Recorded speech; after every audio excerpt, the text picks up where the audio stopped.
listener. Welcome to this edition of UBC Ground Zero. I welcome you from the Sizzling Breakfast on UBC Radio and the other programs on other radio stations, UBC Butebo in Eastern Uganda, Magic 100 FM in Kampala, West Nile FM in Arua, and of course, Voice of Bondwojo. Ambaida Manotega is my name. We are having yet another important edition of UBC Ground Zero. We're going to be learning really a lot. And I have a very big privilege and honor to have in the studios of UBC a very special team of guests who are going to be educating us, inspiring us, but also informing us on a number of issues that are affecting the people of Uganda. And this time we're talking about our health as the people of Uganda. If we're not health and safe, we may not be moving together or be able to enjoy this country we call Uganda. I have in the studios of UBC Dr. Hafsa Lukwata is coming from the Ministry of Health as the Acting Assistant Commissioner, Mental Health and Control of Substance Use, and also is the National Tobacco Control Focal Point. And also we have Dr. Christopher Luanga, who is the Head of Research, Ideology and Documentation, coming from Uganda People's Congress. And we're going to be talking about cancer and tobacco youth. And we're talking about the world theme of this year, 2024. We are looking at a number of issues, and we're going to be really learning a lot in today's discussion. There is cancer that is increasing in the country by 16 or 18%. We're going to be learning a lot from the experts in the studios, and we're also expecting Dr. Albanga Kene Francis Shah, who is the cytologist coming from Uganda Cancer Institute, and we're going to be talking about No World No Tobacco Day, which serves a crucial reminder of the dangers of the tobacco and the importance of protecting individuals, especially those children, the youth who are the majority in this country, from the harmful effects of tobacco use. And if you are to see most of the affected group of people in when we talk about tobacco use, when we talk about those kinds, if we talk about those who have been really affected by these drugs and abuses and the drugs, mostly the youth. And this year's theme is protecting children from the tobacco industry interference. We have seen so many companies, we have seen so many industries that are using the youth to promote their products, but where does that leave them? Is it stopping from advertising? By the time they target that very group of people, they're targeting that audience, and they don't stop at marketing but also attracting that very group. And this underscores the need for vigilance against the tactics employed by those tobacco industry to target our young people, especially in this country, in the region of East Africa and Africa as a whole. So our topic is going to be protecting children from tobacco industry interference. Let me get the studios, and I get to welcome my guest in the studios. I welcome you, Dr. Hafsa Lukwata, to this edition. Welcome. Thank you very much, Mr. Mpire. Good morning, listeners.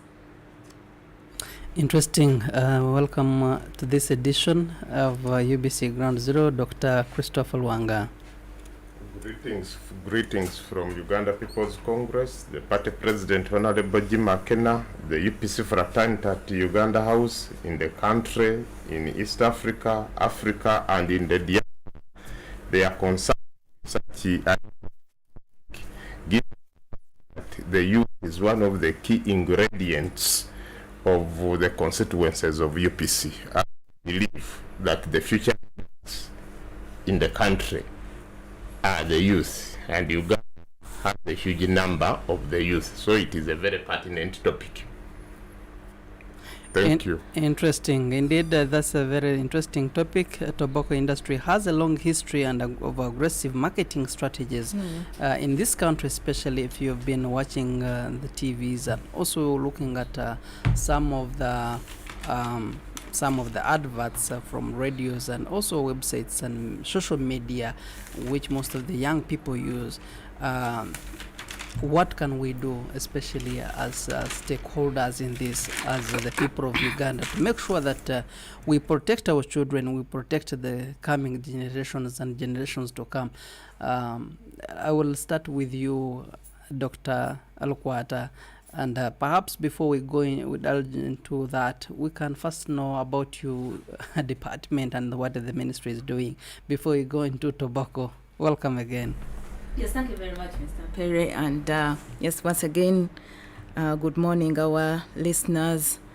It's such a great pleasure to be here, and thank you very much for the invitation.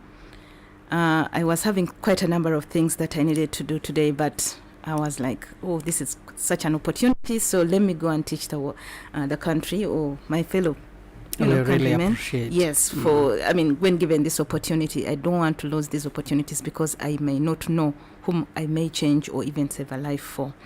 So just as rightly, you've told me to introduce myself further. I'm Dr. Hafsa Lukwata Sentongo. I work with the Ministry of Health. I'm in charge of the mental health program and also the one that is responsible for control of substance use. And in that vein, I'm the National Tobacco Control Focal Person. And what we do there, a lot that we do under this is a division, by the way, because that is what is headed by the Assistant Commissioner, but we are under the non-communicable diseases department. The non-communicable diseases are those diseases that are not transmissible with contact. It is through other means like maybe hereditary or lifestyle or whatever. So that's the department in which we are. And of course, mental health, as we all know, we're also celebrating the Mental Health Awareness Month this May. So mental health is also one of those non-communicable diseases. It's something that is not just passed on because you are neighbor to someone or someone spits their saliva or you touch their blood or whatever. Mental illnesses cannot be passed on that way. So the reason why we are under the non-communicable diseases department. But very important, or what has been our theme. Actually, let me just talk a little about mental health. Misunderstand or do not clearly know what mental health is. Mental health is part of us. It's everyone's. For as long as you have a brain, you need to have a healthy brain, and therefore your mental health has to be well. But very specifically, it is that which helps you to think properly, to feel that you're normal, to relate with others, and to be a person, worth living, a human being. When you're a human being, you certainly have your mental health. It is only when that health breaks down that you get onto the other side, which we call the mental disorders. And there are quite a number of these disorders, including the most common being depression. Also we have anxiety, we have schizophrenia, we have bipolar. There are quite a number of them. It's a mouthful of them. But we also add, in my department, we also work for the control of substance use, because we know that these substances are the major causes, they are the root causes of mental illnesses. So somehow we work with them together. But as just to let you know that we all live on a spectrum. Today you're very well, or 1 minute you're very well with your mental health, but just in the next few minutes you get something that puts you off, and then your mental health of course goes down. So that is mental health. But many people think that the only when we talk about mental health, we are talking about the mad people or people that are mad and eating from the skips and whatever. But I want to bring this to your attention that many people are out there struggling with a mental illness or with a mental health problem, and they're just keeping quiet. I think they're only waiting for the time when they'll undress or they'll start hitting people with stones and whatever. But unfortunately, that's the severe form. There are other lighter ways. There are other less severe forms of mental illnesses which we need to appreciate as human beings or as Ugandans, and we take care of them. So it is very important that we appreciate what mental health is, and I want to thank you for this opportunity that you have given us on radio here to talk about some of these things. But very specifically, again, still in this month, we have the World No Tobacco Day. 31st of May. It's going to be a Friday. And we are joining the rest of the world to actually celebrate that day. We shall celebrate it as a country. We have booked the Kololo Secondary School It's the one, is it called Ohio Secondary? The one there in their playground. It is the focus is around young people, and so we are going to the young people. They will be the champions they'll be the champions. They'll be the ones giving the messages. They'll be the ones telling us what the industry has actually done to them. And the theme for this year is protecting children from the tobacco industry interference. So very briefly, as for introductory purposes, this is this is a very important topic because the young people are actually the future customers of the industry. That's why they want to target them. They don't want to target old people, because old people most of the old people have already taken their decisions. They've made up their minds. They're even struggling with other things in their daily lives to do things. But for the young people, for them, they are still exploring. They don't know what they want to become. They want to be like the Marlboros. They may pull up a few people on their side because as they market and try to get them there. So the reason for us to protect them, because many times these children just start using these substances before they know the repercussions. I want to tell those people that are listening to me in this first minute or two that tobacco is an addictive substance. An addictive substance is that substance which you start taking slowly, small, but then later you want to take it like you're compelled. It goes beyond your control to start either taking it or using the substance. And it starts controlling you. And at the end of the day, it starts controlling you. It's the one which tells you that now I want you to take me. So tobacco is one of them. And unfortunately, the problem with tobacco is that its ability to become addictive is very fast. There are some substances which can take a while. You've heard people say, hey, someone is using this, but they've never gotten addicted. Or some people like alcohol. Some people take alcohol, but they do not get addicted as fast as they would with tobacco. Tobacco, that's its biggest problem. That's the moment you start taking it, there are chances that you'll get addicted to it. And this is what the industry wants. Even if you buy your cigarette 500 shillings, but you can imagine you start off with 500, but at the end of the day, by the time you've smoked for 1 year, you'll be taking like 10 cigarettes in a day. And of course, if one cigarette is 500, that would be 5,000 shillings every day. And you have no control over this. Even if you don't have it in your pockets, you'll rather steal, or if it's all you have, you'll use it even against other things that may be more useful to you. Like some people forgo and use that money they would have used for their lunch or breakfast for cigarettes. Exactly. Or even buy a child's book, or even buy your child's milk. It will be for cigarettes. Cigarettes will be the first thing. They'll even stop. They may not even buy their medication. Like if they have an ailment somewhere, they would rather take the tobacco or the cigarette than to buy that medicine. So that's how terrible addictions can be. And you can imagine young people's brains are still developing. So once you start putting some of these substances in earlier, it means that as they develop, I'm going to call it DNA. It enters into their DNA it becomes just part of them. As you can say, like I wake up in the morning and brush my teeth and take tea and go to work. It becomes their routine and their in thing. It just becomes inbuilt in them if they start early. For an adult, if they start as adults, today he may drink, tomorrow they may not take, and that kind of thing. But when it comes to young people, that's the problem that will happen if this substance gets into their brain and it's wired within what they're supposed to do. Mm-hmm. So briefly, that is how I can introduce. Of course, it's juggled it here and there, but yeah, this is what, if anyone goes away from, I don't want you to go away from the radio, kindly listen in, because we're going to give the details, but briefly, that is what we're going to discuss, and those are the dangers of tobacco. Interesting. At least we have started to really learn and be inspired by just the introduction.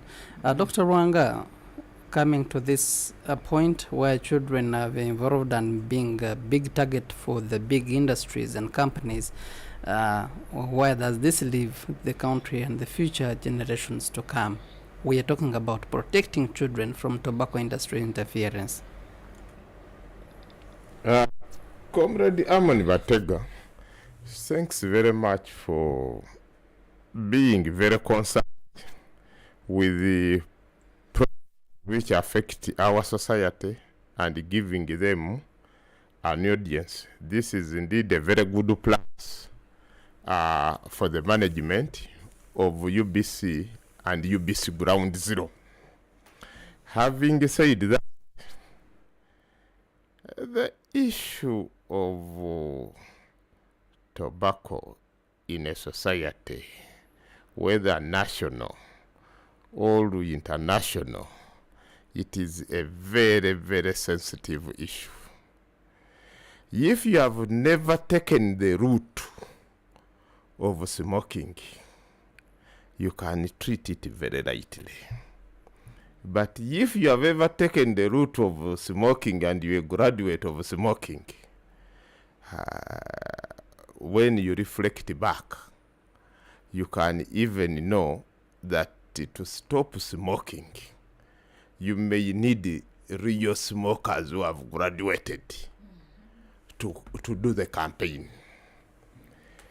I find myself in the two situations. I learned my smoking as a teenager. And when we were in the village and in the school, it was something which it comes on you in a joking way. But at the same time, you create an impression that it defines you in a certain way. And in our days, let me be very open about it. The politicians could even smoke pipes. Okay? The politicians could even smoke ordinary cigarettes.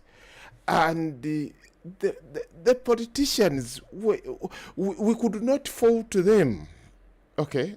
They were in the leadership, and this had not yet come up. Then in our schools also, when there is a small holiday, we used to have these places of entertainment, like Nita Cinema, Odeon Cinema, Nomani, Delight. And when you have some resources and you go there and you put on your jean trousers and a t-shirt and a cap, it was fashionable to hold a cigarette. Then much as it became very difficult or very costly for a student to sponsor a cigarette or to manage that economy, there is also a code, a way they use it to operate. A mere sensing a cigarette somewhere, its scent, you would just shout in a code, Biriao, meaning they must reserve for you and you are the next person. Then another one who has heard that code will just say, Satwao, I'm the third, until the chain maybe reaches 5. And they will honestly share. Okay? And you find that apart from consuming, whether the school has those tough regulations or what, they could be able somewhere that even some of the students are suppliers. There is an underground supply chain, okay, where it was so prohibitive. And most people picked it from there, those who picked it from school. But at the same time also, when you go back home, cigarette smoking may be picked from home, from our parents, from our big brothers, from our big sisters. How do we children pick it from home? A parent will tell you that, please, can you go and light my cigarette? You cannot light a cigarette minus puffing it, otherwise you will just burn it. Okay? So you have to to smoke first. Even that they want to be lighting, children will be competing to be lighting for their uncles, and in the end they learn the trade. And when you learn the trade now of cigarette smoking, okay, my sister has tried to explain it. It has some moments, like in the morning, you must have one before you embark on heavy work, okay? When you have just finished having a slight meal, the slight meal settles down when you have had. Then again, when you are about to sleep, and unfortunately, cigarette has a twin sister. And that twin sister happens to be liquor or beer. Yes, it is very difficult not to be taking a cigarette and avoiding beer. The two go hand in hand. However, you will find that it is only by hard luck that smokers will be arrested in schools. They know how to beat the system, okay? And they know how to survive. But pocket-wise, it becomes very, very difficult, especially when you have recruited from a poor family. Those who are recruited from the rich family, they may have a better capacity of mobilizing resources. Or they may have a better capacity that if it is a boarding, they strike what they used to call a bomber. These packets of cigarette are packed 10. Now, bring that. They have some items to sell. So for those who are listening outside there, I'm not encouraging them. I'm simply trying to tell them that I have walked that journey. And I know what that journey means. And it can hit you very badly if you don't even have the resources to spend. Then, of course, there are a lot of ideas which have been associated with the cigarettes. They will tell you when you are outside there, either you are a security guard, you are at the funeral, or what, it is better you smoke, you will not feel the coldness. You will get the confidence. But the best thing which keeps away the coldness is a jacket. Okay? But tend to buy those things at that value. Then they say, when you take a cigarette, you reason smartly. Okay? You can't reason smartly. Okay? So, this idea of protecting the children, So I all must those are say. so all those that are myths surrounding the Pardon? smoking. All those are myths that are surrounding the Yes. smoking. Yes. They are not true or real at all. Yes, they are triggered by the industry. Because, It's part of marketing. yeah, because, okay, Mm. we have these global brands which are well marketed, like Marlboro. Marlboro, one used it to dress like an American cowboy, and there is a horse there, and you just admire with a big hat like of Clint Eastwood, okay, and you admire that, okay. Then from there, you have these other brands. The cowboy style. Yes, cowboy style. Actually, that guy died. The one was advertising for Marlboro. He died Yes, recently and of Marlboro. cancer. Marlboro could simply capture any youth. But even we used it to have powerful brands like a Senate 5 Rex, where you are holding a Rex packet and you are passing in the society. They will know that you belong to another world. They will know that you belong to another class. When you are holding your sports, super match, and Kali, even whoever is taking Kali has to hide. Super match, you have to hide. Yes, but Rex, Senate, 5, okay, you even put it on the table there, and the society will know that this translates into money. Okay, this translates into wealth. So, the aspect of sickness, we are not looking about it. Okay.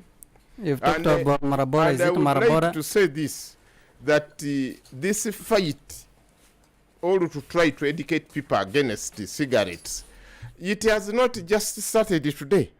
I was a good supporter of Tobacco Football Club in Jinja, and that club had team. Yeah.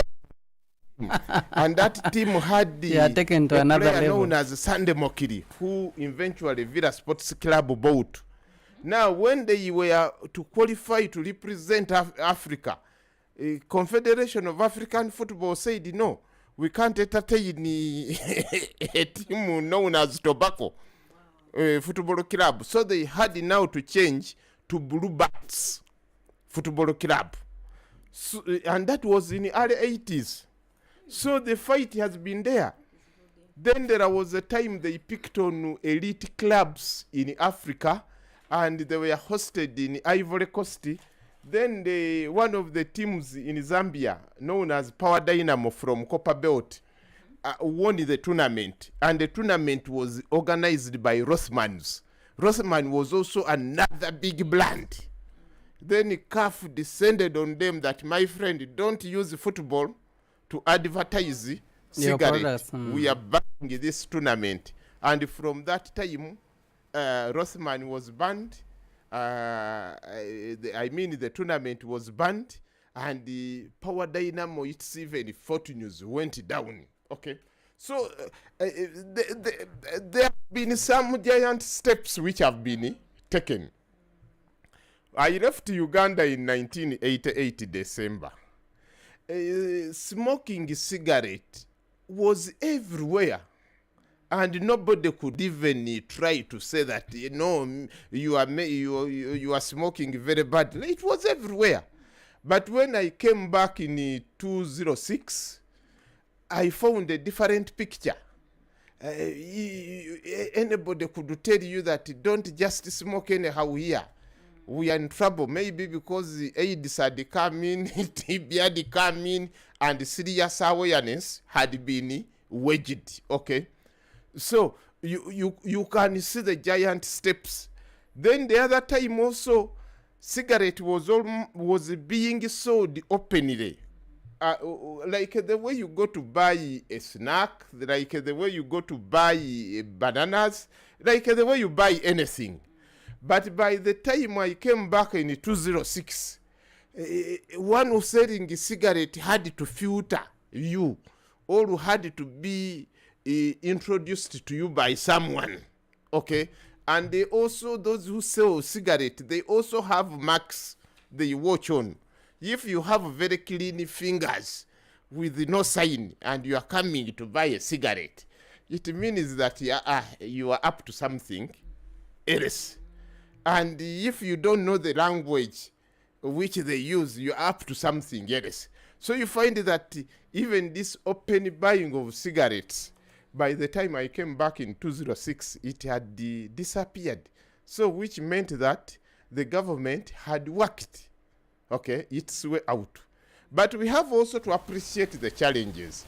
Because when we are studying geography, economic geography, and even general civics, we are being told that the economy of Uganda is anchored on 3 C's and 3 T's. 3 C's meaning cotton, coffee, and copper.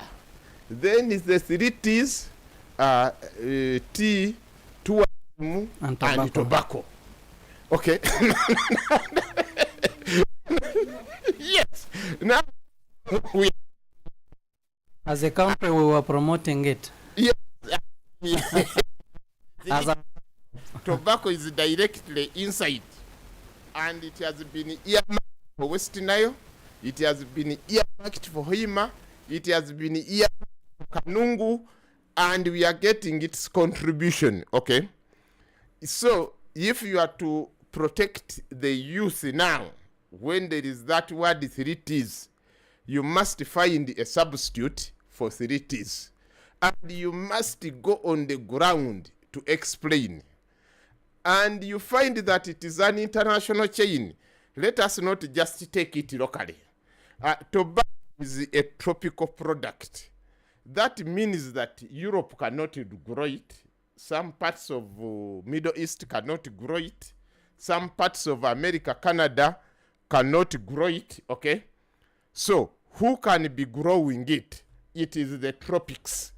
And if it is the tropics growing it, who are the biggest consumers? Okay? you might find that the biggest consumers are in Europe.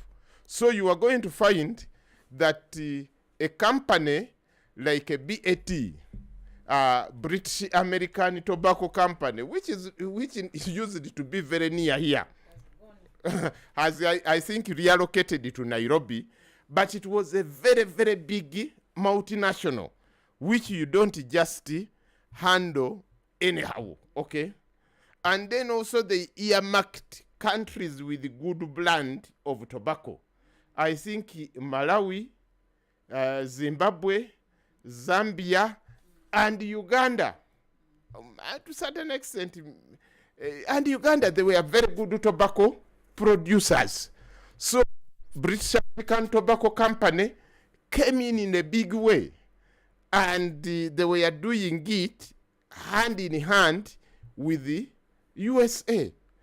So, much as we may say the 3 T's, that tobacco was one of them, our friends now from the medical side have done very convincing research, and they are saying $1 you earn by promoting that tea, tobacco, you end up spending about $3 or 4 to reverse the damage it has caused. And where it is so intriguing and it is very difficult to fight, some of our parents or our elders have lived with the cigarette for decades, minus any side effects which you can see vividly.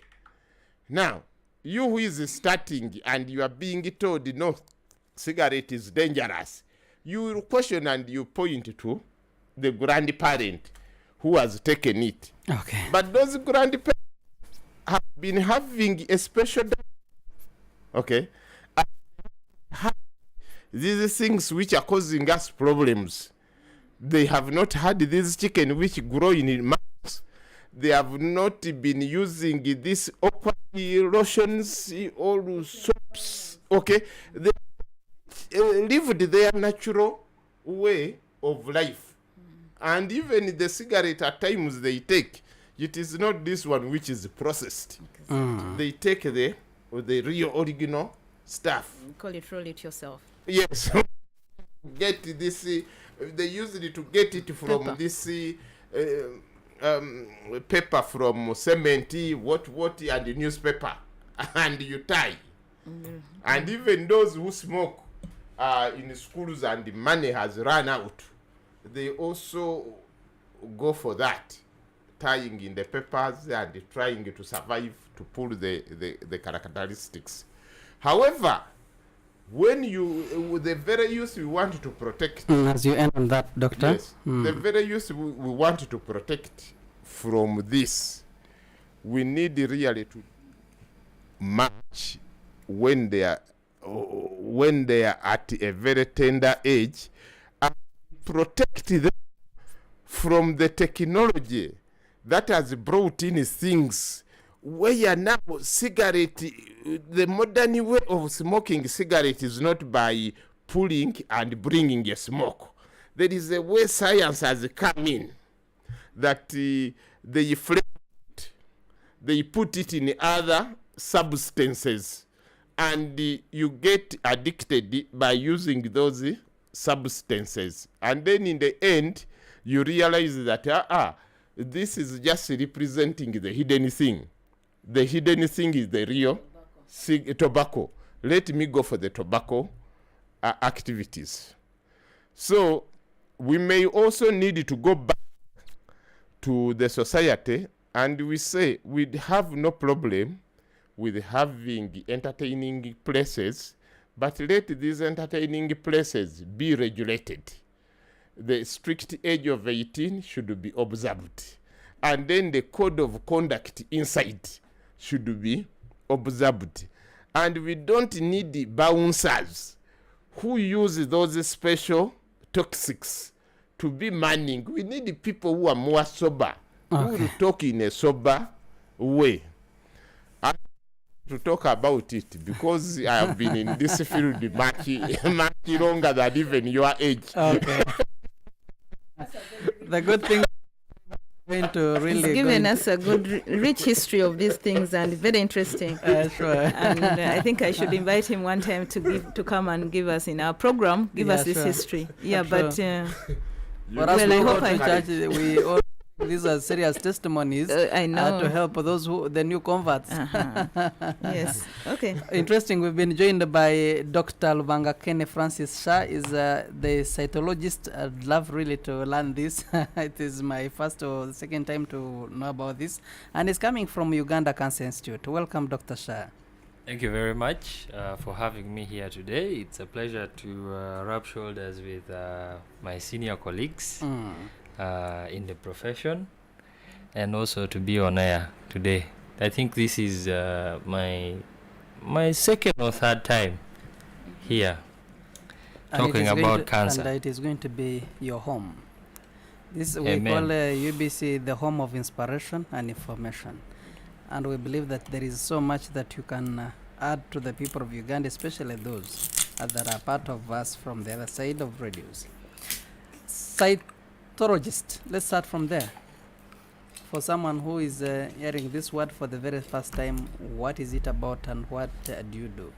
So a cytologist is a diagnostic specialist in cancer, diagnosis of cancer, but we diagnose cancer at cellular level. Part of the cancers that we diagnose is lung cancer, which is caused by tobacco consumption, also in the long run, using sputum cytology. But as pathologists focus more on the histology aspect. By histology I mean tissue. For us, we diagnose at cellular level. We look at the cells because cancer is a disease of the cell, which advances to the tissue level. Yes, that's majorly what we do. But we're also in staging of cancer to see if cancer, what level has the cancer spread in the body of an individual who has whichever type of cancer. Interesting. Now that we have you on board, we can be updated about what Uganda Cancer Institute is about and how the statistics are we reducing, was the cancer increasing, what type of cancers are very common. Maybe if we can help us on that briefly.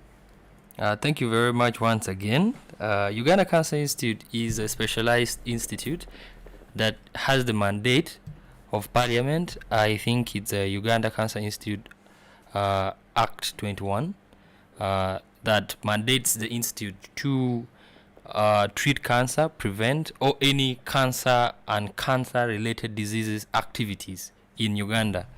Our role ideally is to foster prevention of cancer by creating awareness, also through research, and also early detection or early diagnosis of cancer across the population, and treating cancer as well through research and already existing methods or medications that are available. Ideally, that's the mandate of Uganda Cancer Institute. Right now, we have already 2 established cancer institutes, the National Institute, which is here in Mulago, and another branch, a regional branch, which is in Gulu.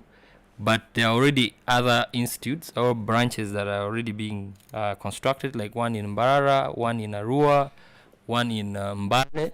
Those would be regional cancer institutes to help with the burden of cancer right now. Is it increasing? Is it reducing? Are we managing the situation? You know, cancer is not community. If you can, perhaps if you have, I know you're not so much into this, but if you can give us numbers, how many receive per day, how many get healed, and how many have been worked on, and which many other cases that are common, especially the Cancer Institute. Every year, Uganda Cancer Institute receives 30,000 new cases of cancer, and every year we lose about 20,000 cancer patients. Every year? Every year. Those are the ones which are known, and then the ones which are not registered in the National Cancer Registry, we are not aware of, and we can't really account for them. But still, the question is whether or not cancer is increasing in the country. In Uganda, cancer is increasing very rapidly. The various types of cancer, but the most common types of cancer in Uganda, with number one being cervical cancer in women. That is the cancer of the cervix, or generally people would say cancer of the reproductive system of a woman.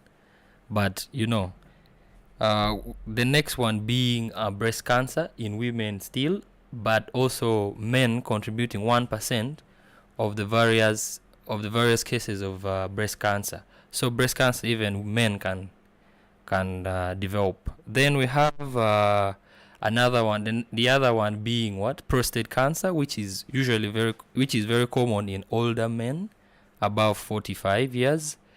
If I had the time, I would explain to you how it comes about. But then the other one also as well that we have is called KS. It's a cancer of the skin, which is very common in HIV positive citizens or people. And then another cancer is lung cancer, which I think comes sixth on the list. Yes, those are the most common types of cancer that we have right now. But as you can hear, most of those are solid cancers. By solid cancers, we mean cancers which are of the tumors, which are solid. But then we also have liquid cancers like leukemia, lymphoma, which are also very common in the population right now. Yes, those are the cancers we have. Interesting. We're going to be learning really a lot from you, Dr. Shan. We are glad that you have joined us. And let me, before I go for a break, I would love to put this to you, Dr. Lukwata, on the contribution of the ministry in managing the tobacco and cancer cases. We have had the effects. Dr. Lwanga, I'm glad he has shared his testimony. And looking at the situation, how the youth have been so much involved, the supply, we have not only stopped at using the youth to advertise the tobacco products, but also they have been recruited to supply the same, especially in significant places. We are talking about schools. A senior one chap, a P7 chap, is sneaking in a cigarette. Where does this leave us as a country, and what should be done? Okay.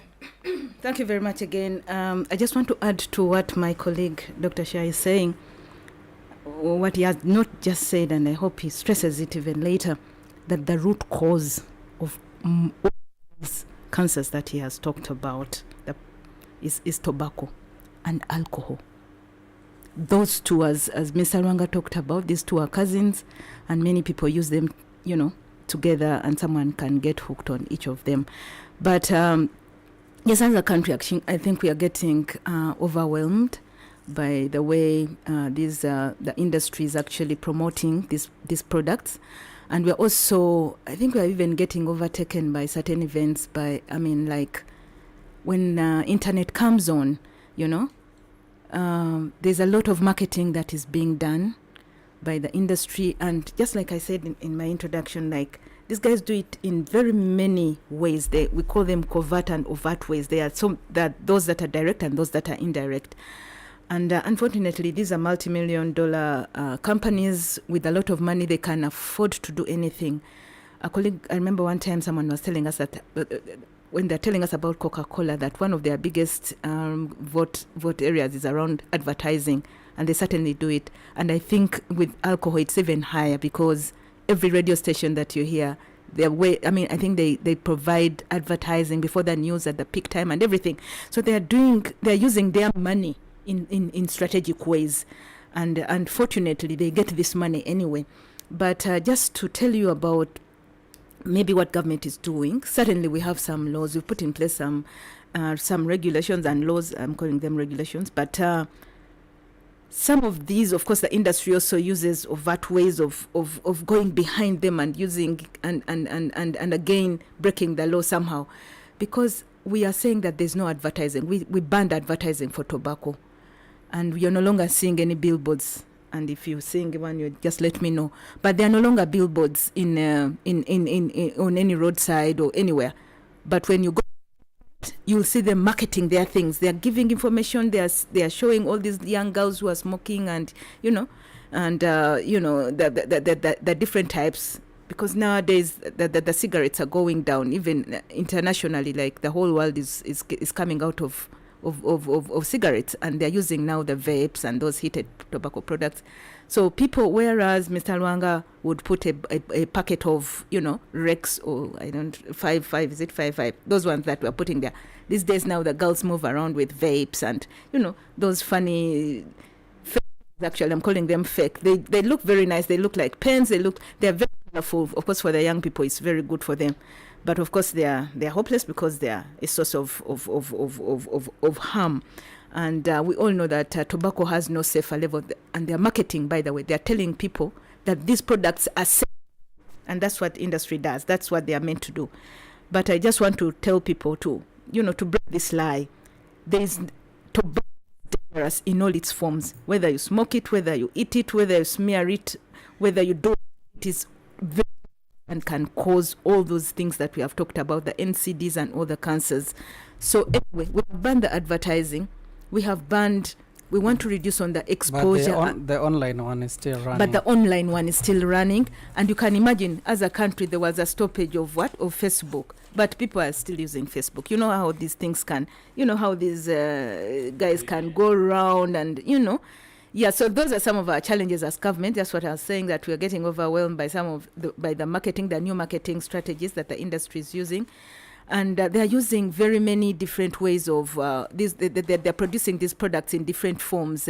You can find a pen, you can find a memory stick, you can find it in a form of a sweet, you can find it in so many, like some are like cameras, some are like I had some phones. chocolates do have some of those. Exactly. So they have put it in substances. so many ways. They're trying.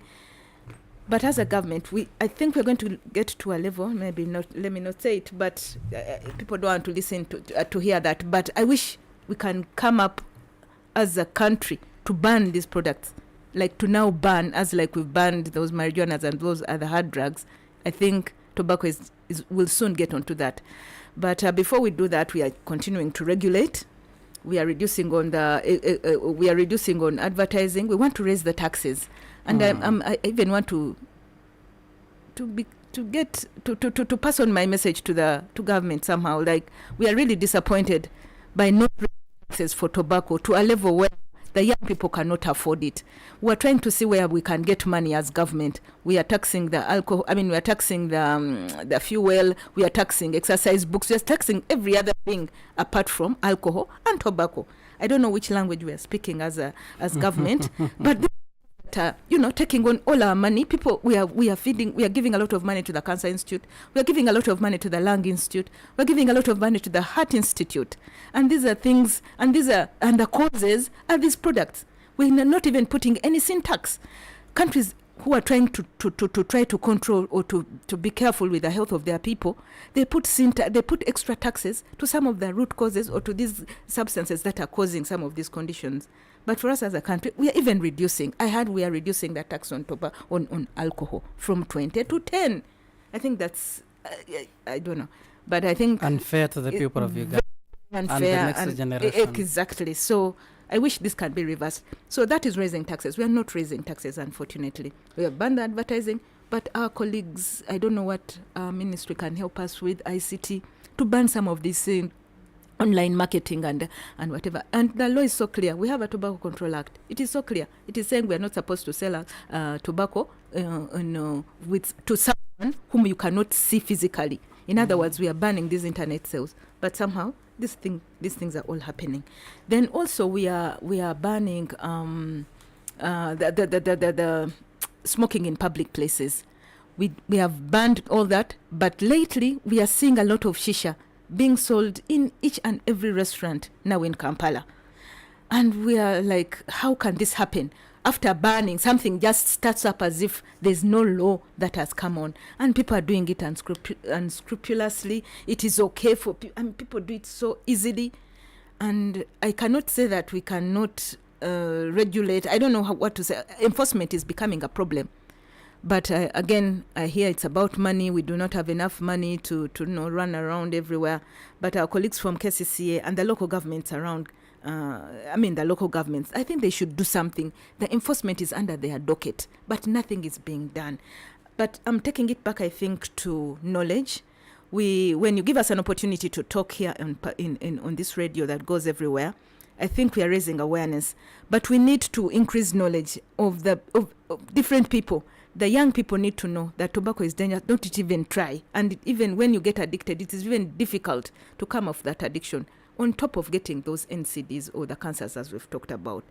But the knowledge for the different leaders is that we shouldn't be promoting these products. We should be enforcing. We should be even learning what some of the effects of these drugs are on the people's health. And we should, I think, pay a lot of attention to people's health. We are neglecting people's health for money. We are saying the reason we were given, by the way, we found out the reason we were given was like, but you see the market went down. When you started enforcing these things, the market went down. So we need to protect our traders. I think we are promoting the tea, as it were, the tea as in tobacco, as if we have no alternatives. We have even provided alternatives, Mr. Ampire. We've provided alternatives to the different tobacco growing areas. We're telling them they can grow rice, they can even grow tea, they can grow coffee. These are areas where they can generate more money. Where they can generate more money. Or even for rice, for instance, we know that most of the tobacco growing areas are the poorest. They have the poorest food insecurity. You cannot eat tobacco as food. But it takes on a lot of acreage. You need to plant it in a very big, volumes in order to get profits out of it. If you plant these small things, you will not get anything. But again, if you use all your land for that, then you will not have food. So we are saying that, can we get food products? Can we get food items? Because Uganda is a food basket. We can provide food to our neighbors, for instance. And we've given these guys alternatives. But somehow the industry is fleecing them, is giving them information against government, to tell them that their product is still useful. So I don't know what we should do. I don't know. But I think information is power. Knowledge is power. We are giving you information. Colleagues, do not allow people to smoke in your midst. Let's stop those hotels and restaurants that are selling shisha. Shisha is banned in this country, but somehow it's everywhere. And some people do not even know that shisha is tobacco. They don't know. They imagine because it's flavored and it has those things of happening. It's in happening places. People just go there to happen Some and have do fun. It for fun. Exactly, and have fun, and not knowing clearly that it is a dangerous product. And let's just watch the space. Dr. Shah is going to tell us that they're going to get increased cases of young girls, getting into the Cancer Institute. We already have lots of people in Butabika who are getting, mentally ill because of some of these substances. All right. So it's a dire situation. I think we are not doing what we are supposed to do as everyone. We are all not doing it, and I'm putting it on knowledge. We are not doing our roles. Yes. As individuals and institutions. Interesting. Our dear listener from the other side of radio on UBC Butebo in eastern Uganda, Western Nile Radio in Arua, UBC in Kampala, Magic 100 FM in Kampala, Voice of Bonvujo. We are on UBC Ground Zero. I have a very special team of guests in the studios. Dr. Lubanga Kene Francis Shah is the cytologist coming from Uganda Cancer Institute. Dr. Hasfa Rukwata is coming from the Ministry of Health and is the Acting Assistant Commissioner, Mental Health and Control of Substance Use, and she's also National Tobacco Control Focal Point. Mpaire Amonoptega is my name, and we're talking about World No Tobacco Day 2024, which we're going to be commemorating it on 31st May 2024. And the theme, which is our topic in this edition, is protecting children from tobacco industry interference. To be part of the conversation, you can reach to us on 0776 511 426 is the number you can call. 0776 511 426. You can as well send your messages. I'll be able to read one by one after the very short break. I'm picking your calls and reading your messages after the break. But before I go for a break, tobacco. You were telling us how you've been, generally your mandate and how you're performing at the Cancer Institute. I would love to also put it to you, Dr. Shah. How are you affected as the Institute, especially because of tobacco in this country? So, I think there is a lot of misconceptions around tobacco-related cancers and tobacco consumption itself, tobacco and related substances. And I think I want to pick on from where my senior had left on issues of shisha and then other vapes. So I'll start with the vapes. I think according to WHO, these vapes are called electronic nicotine delivery systems or non-nicotine delivery systems, which of course there are a lot of these businessmen or companies that claim that these tools do not have or do not contain tobacco or nicotine, but quite often we found out that they do contain. And even the ones that do not contain nicotine do still contain a lot of other substances that can induce cancer. And some of these substances are, one, very heavy metals like cadmium, which is found so much in tobacco products, and it can induce lung cancer or oral cancers. Oral cancers is like mouth cancer, tongue, throat, that you can find around. And we also have tobacco specific nitrosamines, which in themselves also induce cancer, the various types of cancer which are tobacco related in the long run. Now, as Uganda Cancer Institute, or before I go there, I want to talk about shisha. Quite often, they claim that shisha doesn't contain tobacco or it doesn't have nicotine, which is really false. But even the ones that they claim do have these substances, they say there's a water infiltration system that is there that is supposed to absorb these substances. But at the end of the day, it does not absolutely absorb all the substances. There is a very vast amount of nicotine and tar that still passes through this filtering system of shisha, so you are exposed. And then secondly, while the consumption of tobacco in other forms like maybe chewing or smoking is short term, you can smoke one stick of cigarette for maybe 5 to 10 minutes, but when you're doing shisha, you're most probably going to take 30 minutes to 1 hour consuming the same. So you're going to be a first degree smoker or first degree consumer of shisha and a second degree consumer of shisha. Realize the environment you're in, because most times people consume shisha in groups. So this still puts you in a position where you are so much affected by the same products. Then Uganda Cancer Institute, right now we have most of our patients who are reporting with lung cancer are actually females, and half of them have very poor prognosis. By poor prognosis, I mean when you are found with lung cancer, what are your chances of survival? It's usually very poor, and this is the reason why lung cancer has very common symptoms and signs as other diseases, like severe coughing, shortness of breath, consistent respiratory infections, which could be because of any other forms or any other infection apart from lung cancer. And our suspicion index as a country, our health system for cancer is very low. So by the time someone is brought to Uganda Cancer Institute, or they do maybe sputum cytology to test if someone really has lung cancer, it's already metastasized in the body. So you're bringing someone with a higher stage of cancer, lung cancer. So the chances of this person recovering from this cancer is very low. So we receive most of our patients who are having a higher stage of cancer, like lung cancer or oral cancer, or even throat cancer, when they are already stage 3, stage 4. Rarely do we get stage 1 lung cancer. So, and the most common one is called adenocarcinoma. And we have we have the small cell lung cancer and then the non-small cell lung cancers, which are also very common, but majorly we get those cancers. which stages and then the cancers, which is very common in females more than men, but 80% have very poor, very poor prognosis. Yeah.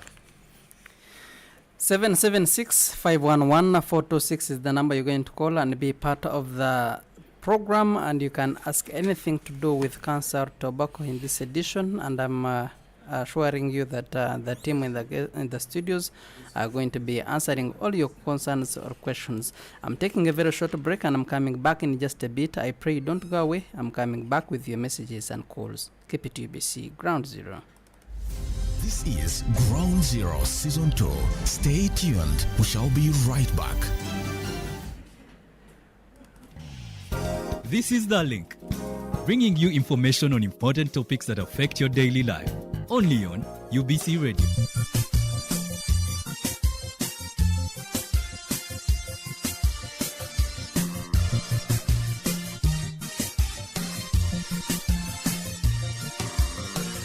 Every 3rd June, Uganda marks Martyrs' Day to celebrate the life and death of 45 martyrs of Uganda, 22 of whom were Catholic and 23 Anglican. They were tortured and faced gruesome execution for their faith in Jesus Christ on the orders of the then King of Buganda, Kabaka Mwanga, between 31st January 1885 and 27th January 1887. They were burnt alive. Some were castrated and dismembered and fed to dogs, and others speared to death. Interestingly, they all endured pain and praised God while singing and praying.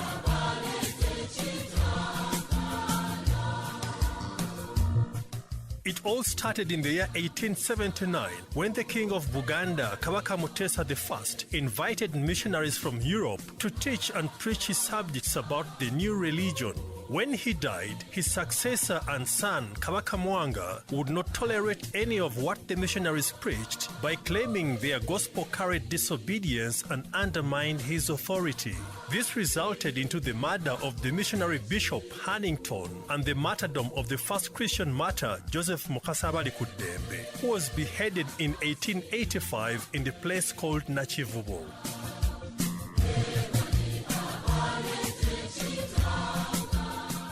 Persecution and execution of more converts unwilling to renounce their new faith would subject them to death. Courageously, they chose their faith and were murdered in different places like Namugongo, Old Kampala, Mitiana, Munyonyo, Mengo Chisenyi, and Chirika.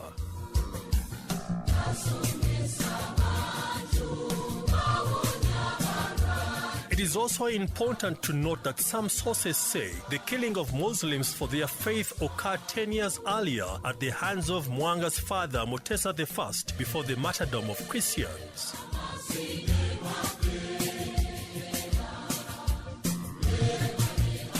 Every year on June 3rd, the Catholic Church, Anglican Church, Muslim Fraternity, and the government of Uganda celebrate Martyrs' Day under different themes. The 2024 Martyrs' Day celebrations will be led by Nebi Diocese. This marks the second time Nebi Diocese will lead the prayers following their previous leadership in 2007.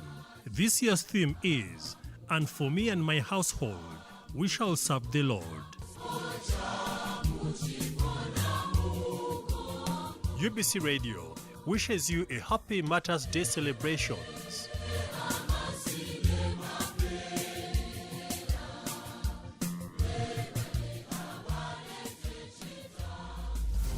Welcome back. Ground Zero Season 2 continues.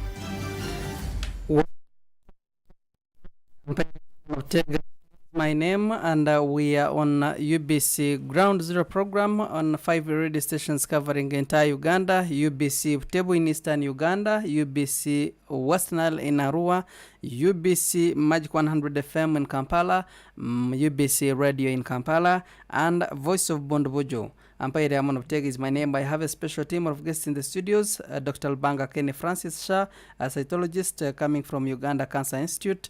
Dr. Christopher Wanga, Head of Research and Ideology coming from Uganda People's Congress. And Dr. Hasfa Hafsa Alukwata is the Acting Assistant Commissioner, Mental Health and Control of Substance Use, and she's also the National Tobacco Control Focal Point. We are talking about World Tobacco Day 2024, which is going to be commemorated on 31st May 2024. We are protecting children from tobacco industry interference. UBC Radio. Yes, I'm on. This is Juma from Butega. Thank you for being part of us. Thank you too, as well. Greeting to everyone in the studio. All right. It's very interesting. But me, mind sometimes saying that youth, and youth, since they were born, it came to them seeing either their father or their grandfather is the one smoking. Now, I could see a grandparent have been the first teachers to their own grandchildren and their children that this stuff I'm smoking, the dangers, the do's and the don'ts are supposed to be like it is. But they went in silence, and they are the very ones sending the children to go and buy for them. One of the days, those days, our parents would be the one also, like you are coming from West Nile, you will find maybe your Jaja has a garden of tobacco. You get where we are getting spoiled. Now, it is the very government who will come. Those are not the side of money, economically. They are coming to boost this small farm into a bigger farm. Remember, children, they know how to do their research. They stop smoking, they will pick some leaves, they will go and demonstrate it when they are far from home. When they tested it, they enjoyed it, or they say, it is not enjoyable, they quit it, they leave it. So, for me, government have a lot to do. When one of you were talking about banning of advertisement, that one is not enough for someone like Juma. Because the smokers, they have little time to know how the country is growing when you bring in terms of tobacco. When you talk of banning smoking in public, I agree 100%. Even me, where I am, you will never smoke. I will demonstrate that it is not allowed. Go and get where you can smoke. I don't refuse it from smoking, but know where you're supposed to smoke. Then shisha. This shisha, I don't know which language is this. This is where doctors, they have to take some minutes to sensitize us. What is shisha? This shisha, what makes up out of this shisha? What are the elements of shisha? For me, I don't know which language is that, so there might be another person like Juma who doesn't know and want to know what is shisha. Yes. And another thing, smoking through the pipes. The other one which cover like a figure 7. And that one was so common. And that one, I could see it is the very shortest way of getting cancer. This is lung cancer, which caused by tobacco. But still, you'll find someone started smoking from early 30, up to 70 years, someone is still smoking, but is free from cancer. Now, my question, is it only smoking which can cause those cancer? Then government should make sure they do implementation and they follow what they want the country to follow. I thank you so much. Most welcome, Juma, and thank you for raising such serious concerns on UBC Ground Zero today. Alhamdulillah. 776-511-426 is the number you can call on, and you share your comments or any questions to be answered by my team with the guests to do with tobacco or management of cancer in the country. UBC Ground Zero. Good morning. A very good morning to you. Where are you calling us from? Okay, this is Salma. I'm in Palisa. You are in Palisa? Yeah. All right. Okay, mine will be like in the form of a question. It's like, apart from making cigarettes, is there any other benefit or a useful thing that tobacco brings in Uganda, or that tobacco makes in Uganda? And if it's not there, why not to stop the growing of tobacco, at least to save the lives of these teenage girls? And even the government should take action of these younger girls. It's not just a matter of you are seeing me smoking tobacco now you're just seeing here and you go, the government should take action on that. Because they are still young and they even know very well that they can bring lung cancer. And even talking of the doctors, it doesn't mean that you just come and talk that smoking cigarette or tobacco, it will bring lung cancer. If someone like me, I will not understand what lung cancer is. I will only understand when it attacks me. Is when I will get to know that smoking cigarette or tobacco is bad. If there is a way they can do to save the lives of younger kids, these younger children, at least they will do action on that. So that this was, because the generation of nowadays is not like the generation of my grandfather. The grandparents of mine, they were having strong bonds, but not like mine. Because Uganda of nowadays has changed. So they will answer smaller that one. Thank you very much. Most welcome, Sarah May, and greetings the people of Paliza. 776-511-426. If I can use also these minutes to read some of the comments coming from the people of Uganda who are part of us from the other side of radio. Samson Tumine says some cultures have failed the campaigns of fighting these substances. In my culture in Ankore, when one is bored, or stressed, or has nothing to do, is encouraged to smoke. With that kind of perception in society, how are you able to realize the fight?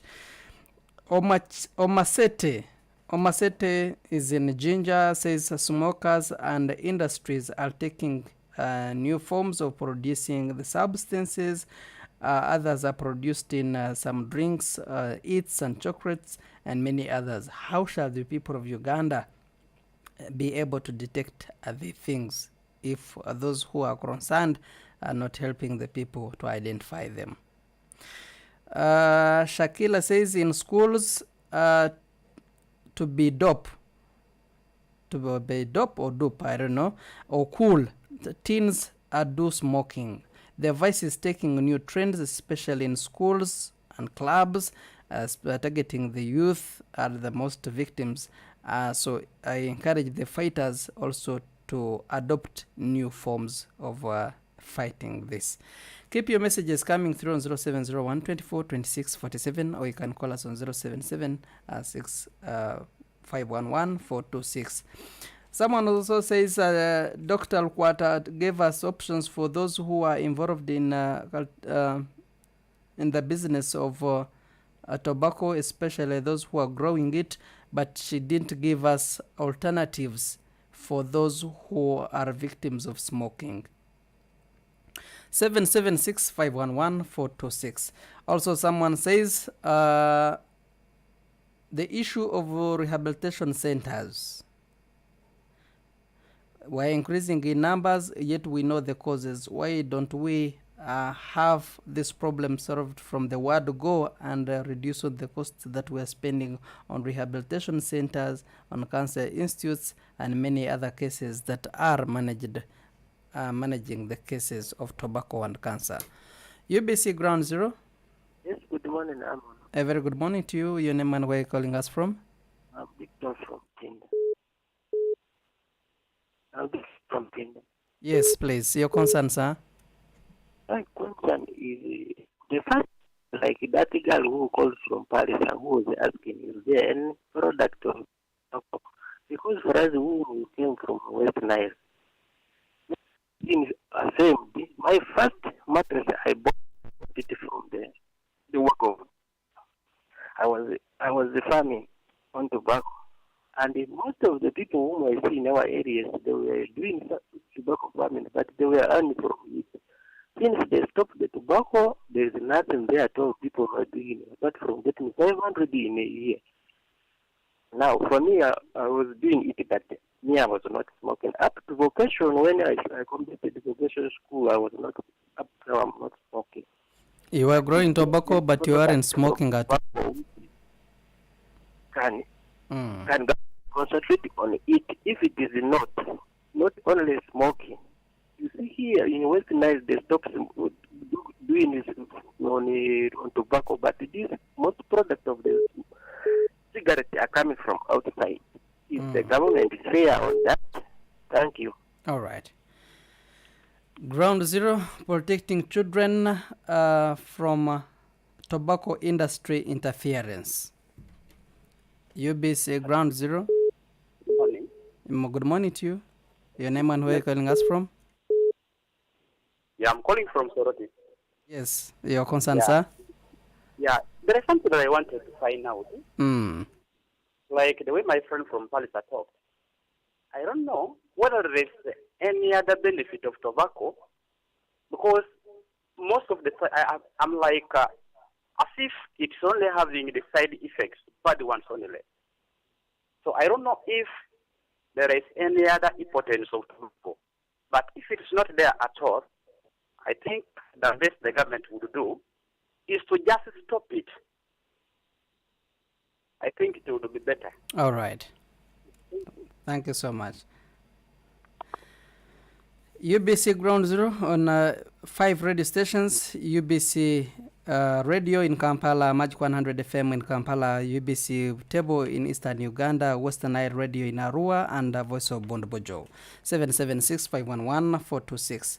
And keep your messages coming through. I will be answering or reading one by one. Allow me go back to the studios of UBC and for them to attend to these concerns coming from the people of Uganda who are part of us from the other side of radio. Or before I can get this one and to be answered at once. You're live on radio? Yes, good morning, sir. A very good morning to you, sir. Now, my question is, I'm called Sio Marzuk. From where? From Kapchorwa. Kapchorwa, yes. Yes. My question is, I heard that tobacco brings cancer, but you have talked of the breast cancer and others.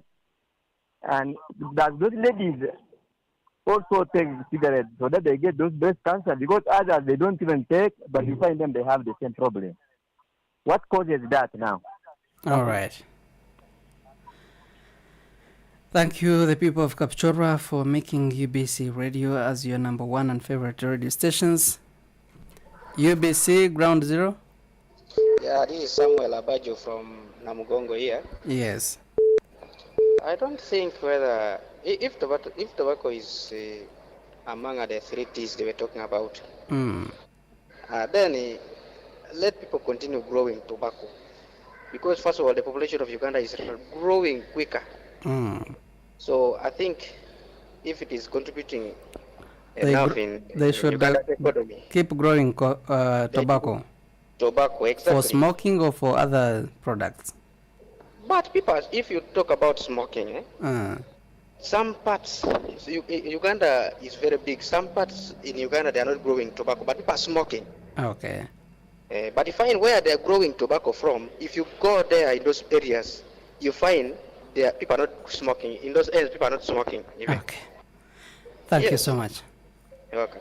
Abacho from Namugongo? Yeah, Abacho from Namugongo. All right.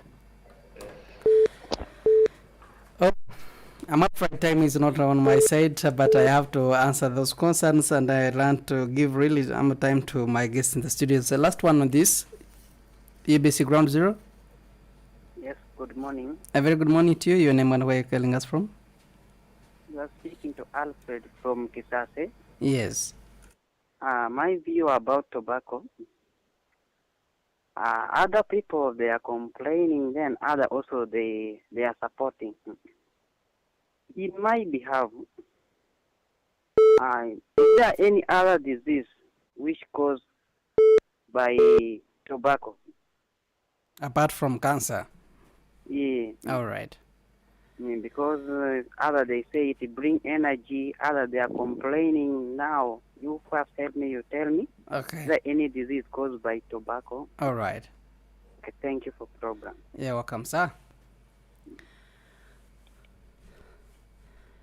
Thank you, the people of Uganda, for being part of us, and allow me now go back to the studios for them to attend to these concerns. I will start with Dr. Shah, across to Dr. Lukwata and Dr. Luanga. Thank you very much for the various questions. I think a lot of questions came about tobacco cancer-related issues. I will start by answering the last one. Are there other diseases caused by tobacco other than cancer? Yes, very many lung or respiratory diseases, heart problems. The other one is the question of benefits of tobacco. I think I'll just pass by briefly. Medicinally, tobacco was used as a way of relieving pain, and it was also especially in toothaches. These are ancient uses of tobacco. It was used those days, and it wasn't administered by smoking, of course. But then also nicotine, separated from all the other substances, has a short-term benefit of cognitive benefits, like improving someone's attention and concentration. Very short-term, but long usage has all these other effects. Then let me now go back to answering the questions which are about cancer. I think my sister asked a question from Palisa Salome. Yes,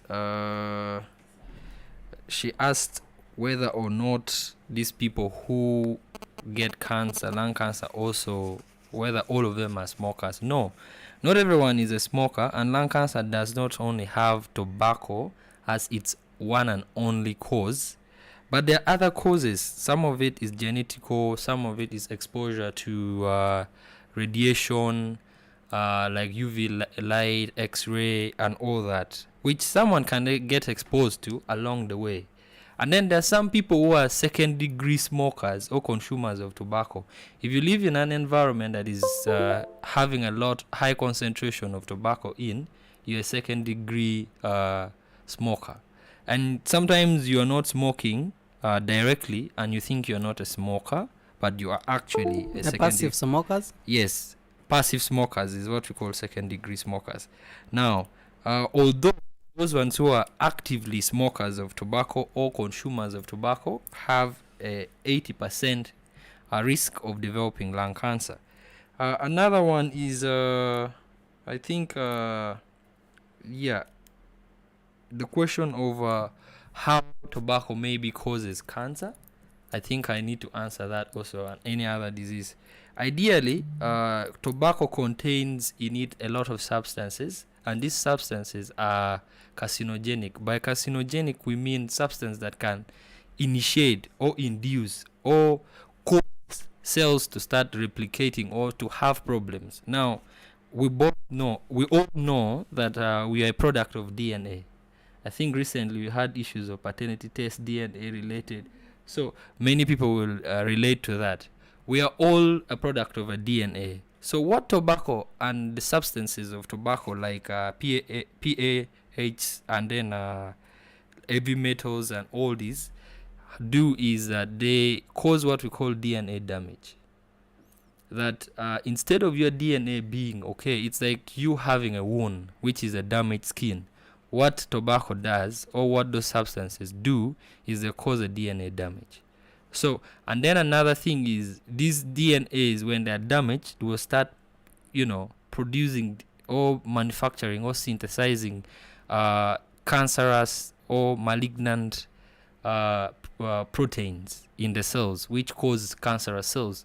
Another one is also that these substances also impair the body from the ability, or the cell of the body from the ability to repair DNA which is damaged. So first of all, it damages your DNA. Secondly, it makes it hard for your body to repair those DNAs which are damaged, or remove them, or destroy them completely and remove them from the body. So you find that these damaged DNAs are accumulating in your body, hence cancer. Another thing is that also the smoke that you inhale every time has a tendency of causing inflammation in your lungs. Not just the lungs, but the pathway that the smoke passes through. So inflammation is a good ground for DNA or cancer to grow. You get, or tumor growth is a very good ground for tumor growth. So we see a situation where all this happening over a long period of time, you find that someone is developing, lung cancer, and then So that is a few way those are few ways how these products or substances cause lung cancer. I think Okay. I'll add others because of time. Interesting. Yeah. Dr. Alkwata? Okay, yeah, thank you very much. And colleagues that have called in, thank you very much for your wonderful questions. It's just a sign that you're listening in, and I'd never really known that this radio goes that far. But I want to first respond to my colleague from Butebo, Juma. Thanks for the questions that you asked. Yes, you do not, there are quite a number of them, but I'm going to just pick one of them and talking about the elements in shisha. Colleagues, shisha is a water pipe. They call it the water pipe tobacco. It has quite a number of elements in it. There's many things, and they put flavors, they put the tobacco itself, and then they even put so many other things, and many times they even put marijuana. We've seen pots where they've put marijuana. So what they do, they burn these products over charcoal. Charcoal burns them, and then the smoke first goes through water. It goes through water. And here they're lying you that, it is being sieved and of the bad things in there. And then finally, they use a pipe. It's as if people are sitting on marua, but this time they're smoking. They're smoking that substance. So, and everyone they keep changing the pipes, some pots are having 1 or 2 pipes. And so one person smokes and then gives to another to pull and so on. And the puff that is in there is very, very big. They pull a lot of smoke from there. And they smoke for a very long time. My colleague has already alluded to this, that the person who sits on a shisha pot can really take in about 100 cigarettes. That was an approximation. It's like they've sat for 30 minutes and they've smoked an equivalent of about 100 cigarettes. And this is a lot of tobacco. This is a lot. I'm not saying even if they were taken one, it would be good, but you can imagine one is bad, but you just imagine this big number. So shisha is very dangerous to our health. We have banned it as a country, but I know there are so many people, and these are people, most of the poor are doing it, these high-end guys, like Gambano, those are here are the ones who are owning these restaurants and the ones who are really breaking this law. So it is unfortunate, but I'm calling upon the public out there that kindly do not get into this habit of going for shisha. Shisha is dangerous to your health. The problem is it will not happen today or tomorrow. It will come much later when you do not even remembering that you actually took it. The Cancer Institute is having issues with the monies and everyone helping everyone, and you may not be the one that will be supported in the Cancer Institute. So this is a call to everyone out there. So there was some question they were asking around what is it that cancer has to do with tobacco. We are saying that it is a predisposing factor. And when something is predisposing, doesn't mean that it's the only one that causes it, but there are higher chances. And colleagues, we have heard that there are very many women. Women are taking pipes, this mindi. Many women are smoking a mindi, and they are putting tobacco in there. It is affecting you somehow. We are feeling the effect in the Cancer Institute. So if you have a relative, if it's your mother, if it is your sister, if it is your wife, taking these mean things, kindly tell them not to, or tell them to stop doing this. There are other ways of reaching your God or asking or praying without using. Not everyone who prays uses these tobacco products. So even Mama Fina, we're requesting for those traditional people who use it as part of their rituals to actually reduce. They can do other things. They can use other ways, but otherwise tobacco is dangerous in all its forms. The other person that I want to respond to is Shakira. And I want to agree with her. And just to summarize what she's saying that there are new trends of taking tobacco, so that we should have new strategies of managing it among young people. This is true, and that's the reason we are coming out now. This is a theme for this year. Tobacco industry, the industry is luring young people into using these tobacco products, so we need to come up as young people and fight this trend. So Shakira, I hope we are there with you. When you're in your place, kindly let's celebrate, let's remind the young people that tobacco is there, it is dangerous to our health, and they should do whatever it takes not to start it off. And this takes me now to the next question around rehabs increasing. Why not manage the predisposing factors? Yes, this is what we are trying to tell people. It will, a word of mouth, knowledge is very important. Once people know the truth, I'm sure they will be taking informed choices. And most of the time, these young people do not take informed choices. They just look at something very nice and luring, and then they'll start off the vice. But if we have information, kindly find out whatever you're putting in your mouth, what does it contain? What does it contain? If it contains tobacco, put it aside. They will put like nicotine and whatever. So if anything has that nicotine, it will be dangerous to you and you should stop doing it. So for the growers, I go down into the growers. I think this is my second last. There's an international trend. I've told you cigarettes are going down. And once the cigarettes go down, then it means the demand for your substance is not going to be high. It's going to fall. And it has already fallen. You have had this alliance you won, which did not pay people because they did not have the money. So we are going to, in Kakumiro, we have issues in Kakumiro where farmers did not do what? Were not paid. And so the growers are not getting the money. And it is coming closer. So it is high time that you get the alternatives, which we have provided to you, to actually grow this. And it is even causing diseases to you. This green leaf disease, once you're growing and there's some dew on it and you go there, it will cause disease to you. There's that skin disease that usually happens, and it causes miscarriages to women. So these growers, please, there's a problem with the tobacco that you're growing, and please know about it and take action. All right. Okay. Most welcome, Dr. Wanga. Yes, Comrade Amon Butega. We thank the people who have called and gave their contributions or their views. For us, we can just add on a few things here and there, all to clarify a certain situation. Juma, who was called from West Nile and was saying that there is even an arrangement where if you have 3 smaller farms, they are transformed into bigger farms. Yes, there is that sort of arrangement from the one who is buying tobacco, would like increase the production of tobacco. And they do it in a smart way that they offer you fertilizer, seeds, a sort of a loan.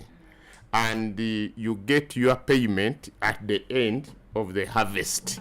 So, which means that they put you in a position to produce and at the same time tie you to their arrangements. However, what they don't explain to you, that even if you don't smoke tobacco, tobacco evaporates in your mind. All those in your body, it goes into your body.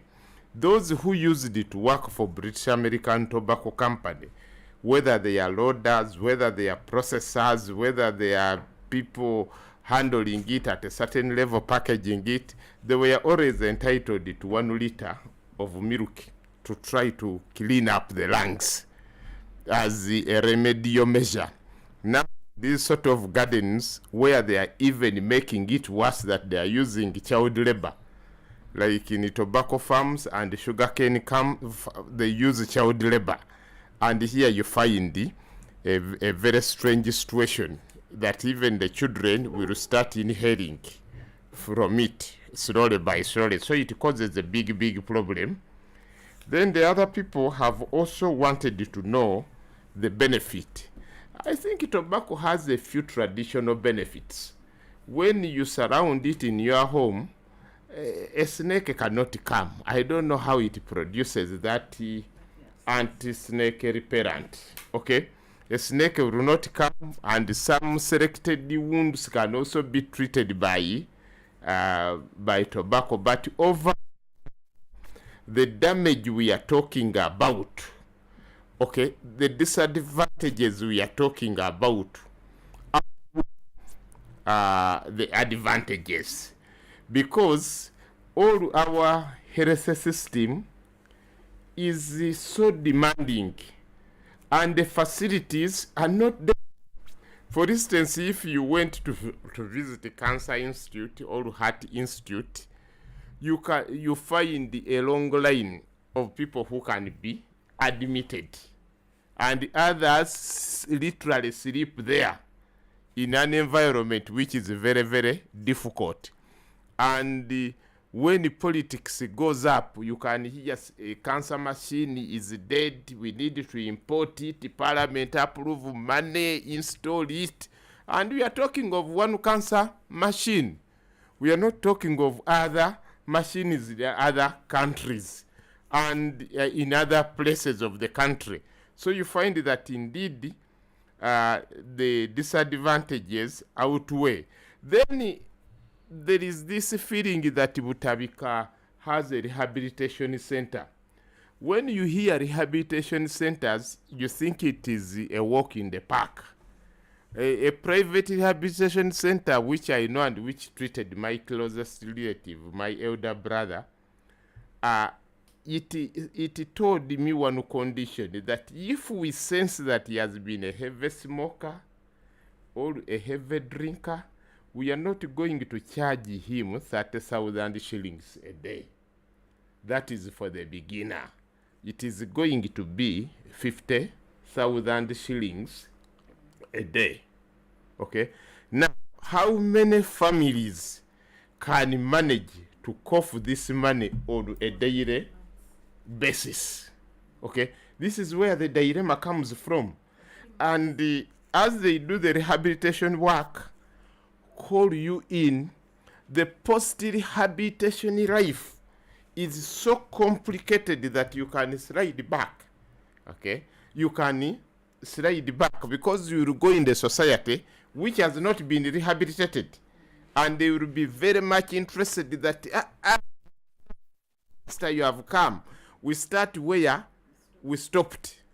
And if they find you that you don't have anybody very accountable on you that he can put off the rest, you slid back. So even this proposition of the rehabilitation centers is not an easy proposition, because things are really very, very difficult. Then, of course, there are court procedures which are supposed to readdress these situations. But you remember, we are dealing with the multinationals, and the multinationals have their super distribution system, and they have their corporate lawyers. So you cannot just take him to court, or you cannot just take such companies to court for address. You find it very, very difficult. However, also in life, we normally have turning points. When I was diagnosed with diabetes, and Mulago Lubaga did the needful to try to contain it at a certain level, they failed. I was referred to Mulago. Mulago said, no, the best we can do is to amputate you above the knee, and you continue with your life. Then from there they said, we are referring you to Chirudu. The family had an emergency meeting that Chirudu cannot work for you. Let us take you to Mengo Hospital. Then at Mengo Hospital, I had a younger junior doctor who understood a lot of things, and he talked to me on a very professional, very friendly. And one of the first key questions he asked, do you drink? Yes, I do drink. Do you smoke? I said, yes, I do smoke. How many packets? I said, not packets. Okay? Not. So he said, now, you have to choose. Okay? If you are to continue with your good life, you have to drop those vices. You have to drop the beer, you have to drop the cigarette. And there is no any other way. There is no any other shortcut. You have to. Then he was also saying, you have to reflect on yourself now with your changing roles. It will be very difficult, okay? Because from the way you have explained, you have been used to these things. But as we are now talking to you from a medical point of view, from a professional point of view. So I don't know whether Angel Gabriel passed through that medical doctor. I'm happy that I've never taken beer direct. I've never smoked. direct. I was even told to drop sugar. Okay. I have dropped all those things. They even told me drop cooking oil, whatever they told me, I complied. Okay. And that is how I've lived since August 2017. Such that that sort of information, it doesn't reach the victims. Me, I was lucky that I'm a victim who had access to that information. But this whole infrastructure, the Ministry of Health would need to bring in local administration, local opinion leaders, take them somewhere, educate them, try to explain things, break them down. It's such that people can really understand. But we are dealing with the addiction, heavy addiction, okay? To make somebody break away from a heavy addiction is not an easy But thing. Doctor, we are most probably putting a blame to these industries, but they have also made it clear to the consumers that what you're taking is harmful to your health, but someone goes ahead and buys something that is really written there and very clearly, simple language that can be understood by everyone. But we go ahead and consume and purchase them. Is it mindset change? Where is the problem coming from before we put blame to the industries? That's why I've said that if you have never walked that journey of drinking, smoking, you will not understand it. There is no smoker who reads that warning. That one I want to tell you. They read and ignore. You are interested in your cigarette and somebody is telling you that you read this thing for a minute. Research has also shown that telling someone or showing someone the adverse effects of consumption of something they are semi or severely addicted to does not deter consumption.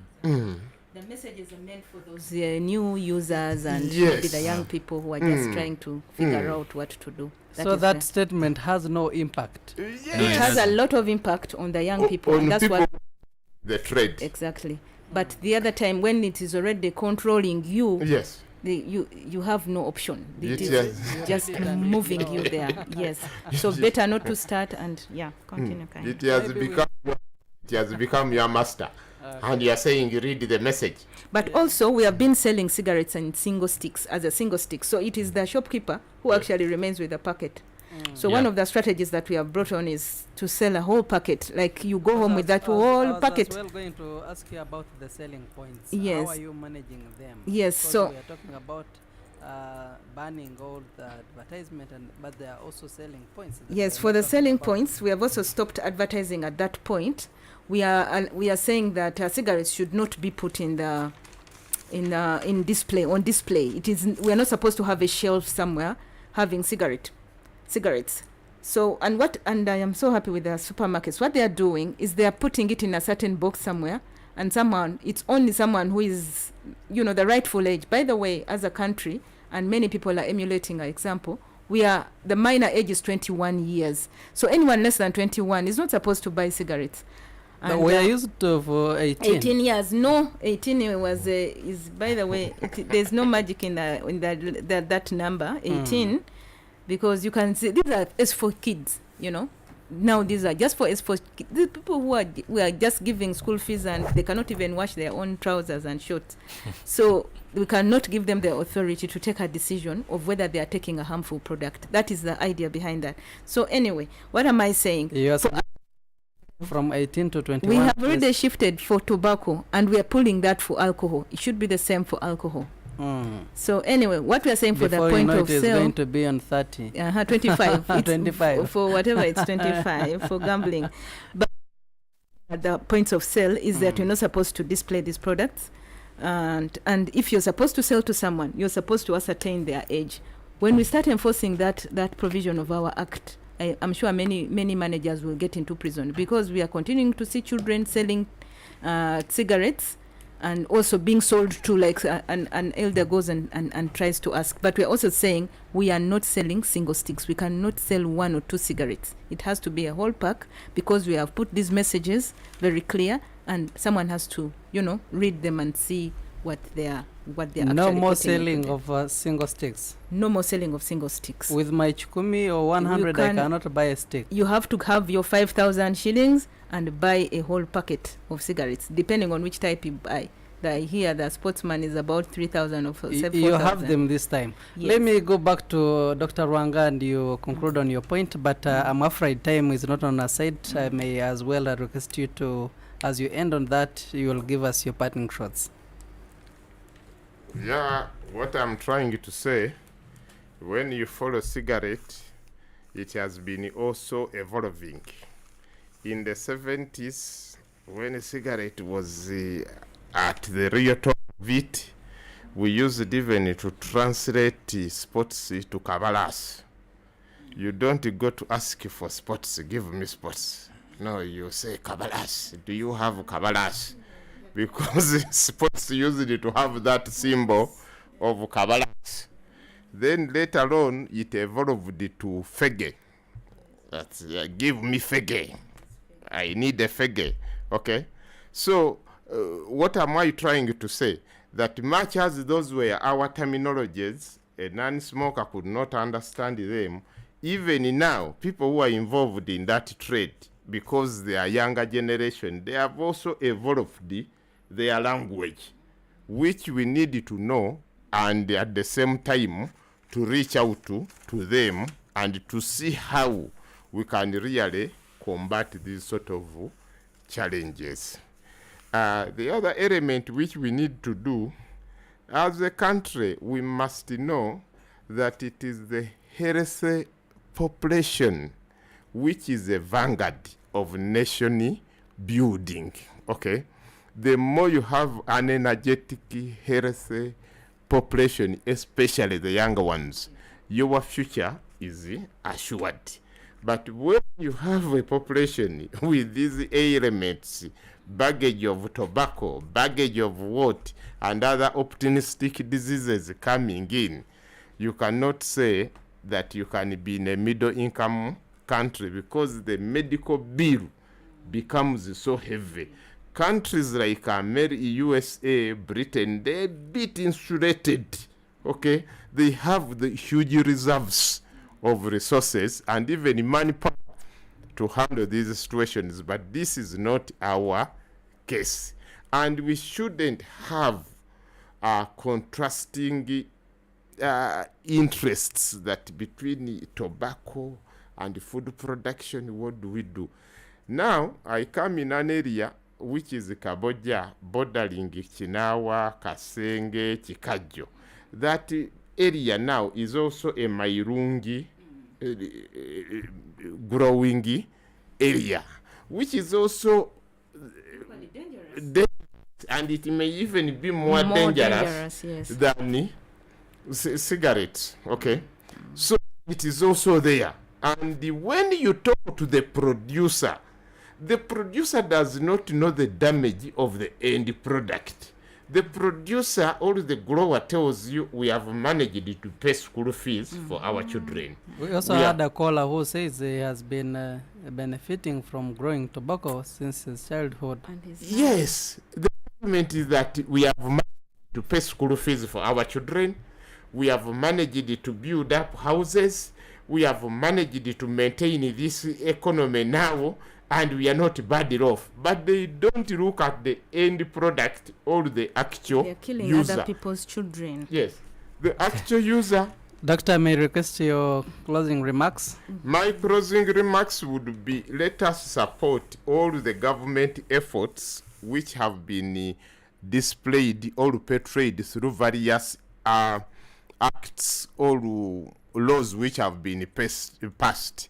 And to pass this law or to implement this law, there is other wings you need.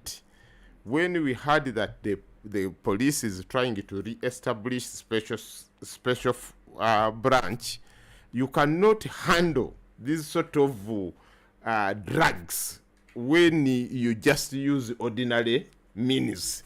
You need to really be prepared, high tech also, and you go to the root cause, and you know the supply chains, and you know the participants.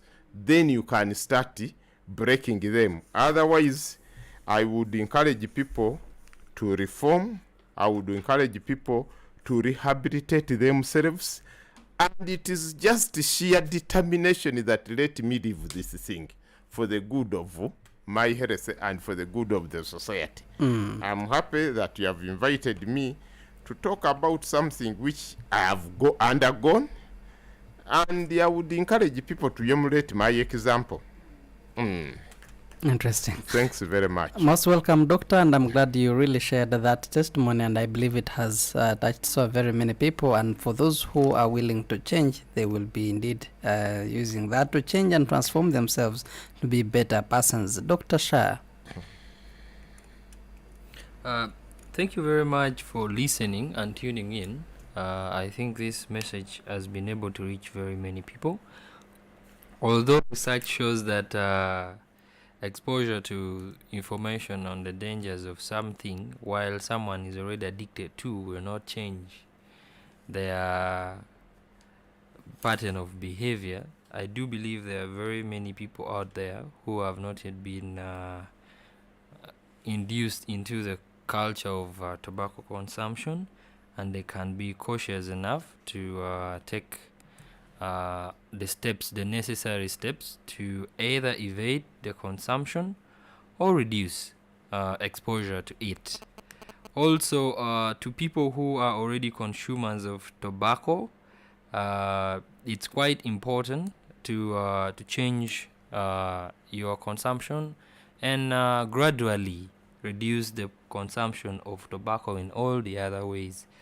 It is something that I wanted to emphasize before I go out is that do not let yourself be deceived by internet or any other information that is not verified about all these other forms of smoking or production or even forms of tobacco, like the vaping or shisha, all these other devices.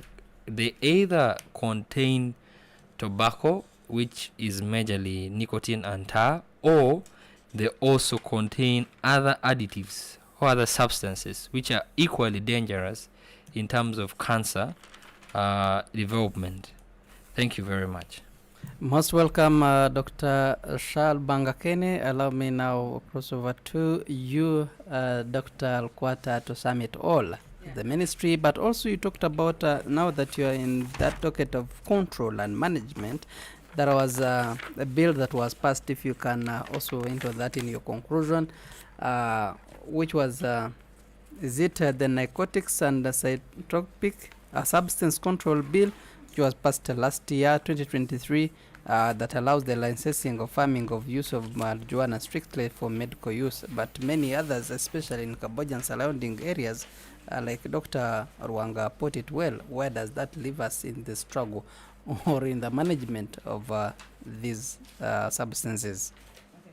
Thank you very much, Bana Amon. Just to summarize, I want to tell the youth and everyone out there that the industry is using different ways of enticing young people because these are their future customers.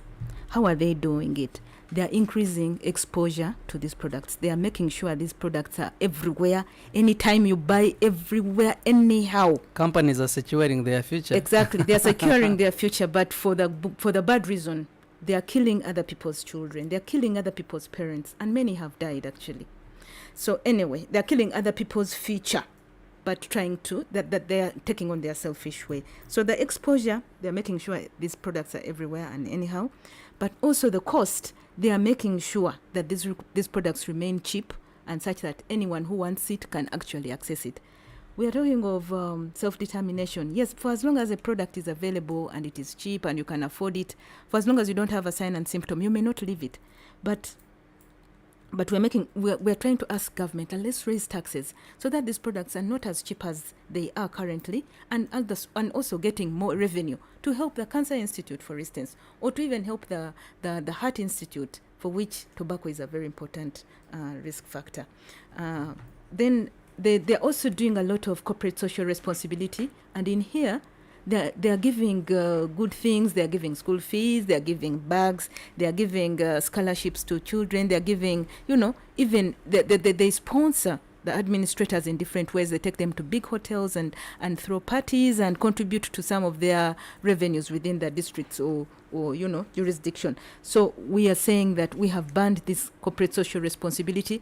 The industry is not supposed to be seen as if they are doing good things for the people. Their ultimate goal is to get money irrespective of the health of the people. There are so many people's lives they've taken. There are so many families that they have broken. There are so many young people's destinations that they have ended prematurely. So they are not corporately responsible, and they should not be seen as such. And then lastly, they're engineering their products. They're engineering what we used to call now the cigarettes. Now there's the e-cigarette. There are those heat-not-burn products. There's my IQUAS. There are so many, even the pouches. They're using so many ways to ensure that, to ensure that they bring on these substances in your midst. So what are we saying? Please do not wait for the signs and symptoms. If you have started using these substances, kindly kindly stop. Get that angel Jibril or whoever it is to help you quit smoking even today. If you have not started, please do not start, because it will be very difficult for you to stop. And for the parents and elders, people in different responsibilities, kindly let's help these young people. It is our role as parents. We have delegated our roles as parents. There's no way your child can come home and you do not know what they've gone through, or we are not even suspecting anymore that our children are starting to use some of these substances and they are smoking under our roofs. And that is something that is very obscene and not wonderful. So parents, take back your responsibilities. Let us check on our children. Let's find out. And by the way, there is now a testing kit. It costs just about 8,000 shillings or even 4,000. You can buy that at the beginning of the term, and even at the end of the term. You just check your child. How is my child? Which substances are they using? You can check their urine. You can just take it in their urine, and sometimes they use saliva. So we can do, parents, let's come out and do good things. Then for the law, lastly, the bill was given to us. We are very grateful. It was assented to by the President. It is under the Ministry of Internal Affairs, that is police, that is mainly doing it, but also a Ministry of Health has a role. And for us, our role as a ministry is to ensure that there are rehabilitation services. And so we are writing out the regulations. We are trying to see there's no money to it. Although they've put a fund, we're making sure that we put rehabilitations in the different either regions or whatever. We'll see depending on how much money we have, but we are ensuring that services should be provided for people who are addicted. So but before I leave also on the bill, this bill is not allowing people to actually grow marijuana or these harmful substances. It is not. It has banned the growing of those things apart from very special situations. And unfortunately, none of, even those that are growing, are not fulfilling the requirements that we have set out. So it is only under certain special circumstances that people will grow marijuana for medicinal purposes only. Not cut, so do we give those heroin, ones that are growing for medicinal purposes certificates? That yes, they are going to be guided. They will be given certificates. They'll be told what to do. They're supposed to fence off the place. They're supposed to test their workers. They're supposed to do. There's so many things. There is a regulation that we have put for those who may wish to grow, and it has to be a big acreage of land, not 2 acres, not 2 acres. It is in hectares of big land, because that is when it will make economic sense for the country, but not for the individual. Right. So those of you who are growing your cut or marijuana, the law is coming to get to you. Please just think about the alternatives, because the alternatives are also there. Interesting. And thank you. And I want to say this to my colleagues who have been listening in. I have colleagues from my community. There's the Ndeje Trust Community Gym, they are there and they are listening in, and also my colleagues from the tobacco advocates, the national tobacco advocates, they're listening in. We are preparing for the celebration of the World No Tobacco Day on Friday, on the 31st of May. Thank you very much for giving us this opportunity. Most welcome. And this brings us to the end of our discussion and conversation today with the experts from Uganda Cancer Institute and the Ministry of Health, and of course Dr. Rwanga from Uganda People's Congress. I believe that we have shed light on critical issues of tobacco control and imperative to protect our children, the future generation of this country, the parents of tomorrow, the hope of this nation, from the harmful effects of tobacco industry interference. I think we have learned a lot in terms of significant health risks associated with tobacco use, particularly concerning cancer and the tactics employed by the tobacco industry to target our young people, our children, and the future of our country. Through insightful discussions, we thank you, those who called in and those who sent in your messages.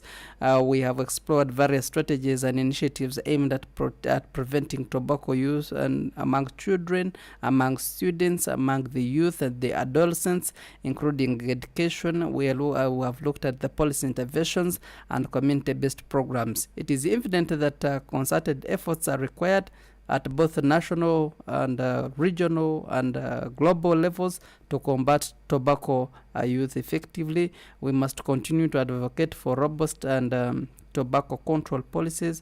We must also join those campaigns and forces that enforce the existing regulations to empower individuals, especially the young people, to make informed choices about their health. As we commemorate the World No Tobacco Day on 31st May, as you said, in Kololo playground, let us reaffirm our commitment to safeguarding those health and well-being of the future generations by standing united against the influence of tobacco industry and working tirelessly to create a world free from the harms of tobacco. I want to thank you, our dear guests that made it to this edition.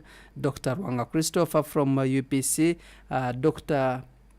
Hafsa Olkwata from Ministry of Health, and of course Dr. Lubanga Kenny Francis Shah, the cytologist from Uganda Cancer Institute.